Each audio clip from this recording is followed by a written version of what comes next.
Okay, so let's unpack this for you. Venice just hosted, well, it was definitely the event everyone's talking about, wasn't it? Oh, yeah. Lauren Sanchez and Jeff Bezos getting married there. Huge. And yeah, it's official now. Saw the Instagram post. Lauren Sanchez Bezos. The internet's just gone wild. And I mean, you can see why. Totally. But what's really interesting, I think, beyond just the celebrity side of it, is what happens when you dig into the sheer scale of it all. Right.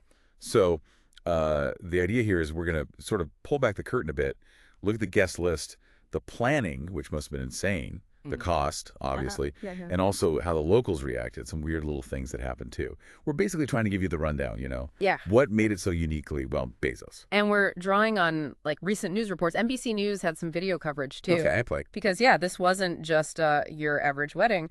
That NBC footage showed Lauren Sanchez arriving by boat, right? Wearing a headscarf before she changed into that dress. the Dolce & Gabbana one, yeah. Yeah. It's all over Vogue now. Meanwhile, you've got Bezos in his tux, melting in the heat apparently, on the Grand Canal, 90 degrees. surrounded by just like boats everywhere, paparazzi, security, and they arrive at San Giorgio Maggiore. Stunning place, right opposite St. Mark's Basilica. What an entrance. And choosing that church, San Giorgio Maggiore, it's on its own island, got that amazing amphitheater. It really set the tone, didn't it, for just how grand this was going to be. Definitely. We're talking, what, 200 guests? All A-listers. Yeah, the list was crazy. Tom Brady, Oprah, Gayle King. Orlando Bloom, Usher, the Kardashians were there. Yeah. Saw that clip of Jared Kushner helping Ivanka Trump onto a boat. Oh, yeah. I mean, talk about a power list. Absolutely. Global influence right there. So, okay, with that kind of star power, and you know they want privacy, how do you even manage that in a city like Venice? It's so open, so intricate. Well, that's where the planning gets really interesting, especially for the big final party. Mm. They held the main, most exclusive bash at the Arsenal.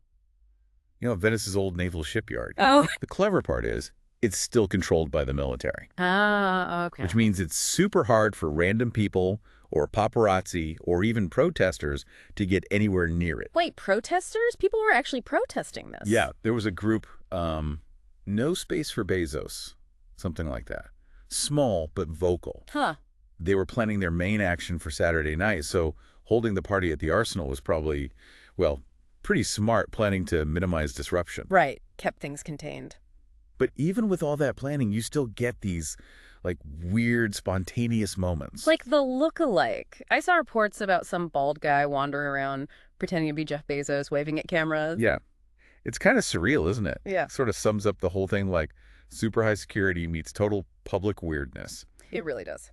But, okay, despite all that, the look-alike, the Yeah. A-listers, the security, how did Venice itself react? The locals, the tourists? Well, this is maybe the most surprising part. Mostly it seems pretty chill about it, actually quite nonchalant. Really? Yeah, NBC quoted one local guy saying something like, "This city is for everybody, for Bezos, for his wife, for you, for me. I don't see a problem." Huh. Interesting take. And there was an American tourist, too, staying in one of the hotels the guests were using, said it didn't ruin her trip at all, even having Jerry Seinfeld at the next table for dinner. Wow. It just shows how Venice kind of absorbs these things, maybe. It's so used to spectacle. Seems like it. Maybe they just see it as part of the city's lifeblood, the economy, rather than some huge hassle. Yeah, could be. And, of course, the question everyone asks, the cost. What are we talking? The number flying around is $50 million, Mm. estimated, of course, for 3 days. 50 million? How? How is that even possible? Well, you start breaking it down, right?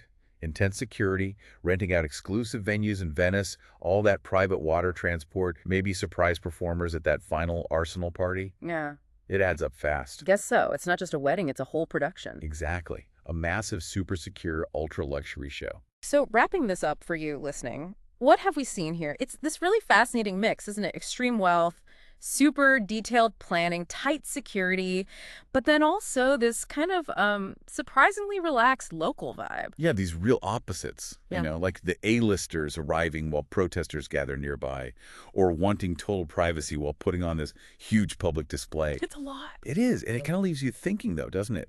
What does an event like this enormous unfolding in a city like Venice, so public, so historic, what does it really tell us? Tell us about what? Well, about how all this massive wealth and, modern celebrity culture intersects with just the everyday life of a city with public space. It goes way beyond just the gossip pages, I think. Something to chew on.